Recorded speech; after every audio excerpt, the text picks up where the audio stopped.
জুলাই আন্দোলনে এনসিপি নেতাদের অবদান এই প্রথমবারের মতো চ্যালেঞ্জ করা হলো, আর সেটা করলেন জাতীয় পার্টির একাংশের চেয়ারম্যান জিএম কাদের। এনসিপি অবশ্যই দলটিকে ফ্যাসিবাদের দোসর হিসেবে আখ্যা দিয়ে দলটি নিষিদ্ধের দাবি করে আসছে, এমনকি নির্বাচনে প্রতিহত করার হুমকিও দিচ্ছে কোনো কোনো নেতা।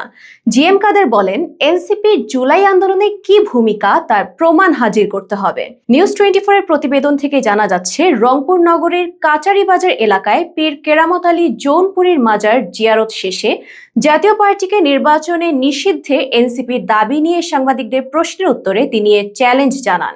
জিএম কাদের বলেন, এনসিপির নেতারা যে বলছে তারা কোথা থেকে আসলো, তাদের কি অবদান এই দেশের জন্য, তাদের কি অবদান এই আন্দোলনের জন্য আছে।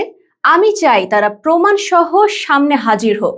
আমরা চ্যালেঞ্জ করলাম আজকে। তিনি অভিযোগ করে বলেন, জামায়াত এনসিপি ও সমমনা দলগুলো দেশের মানুষের উপর নির্যাতন চাপিয়ে দিচ্ছে, তাই তারা নিজস্ব মতবাদের বাইরে লোককে খতম করার কাজে নেমেছে এবং পরিকল্পিতভাবে তারা মবের নামে গণহত্যা করছে।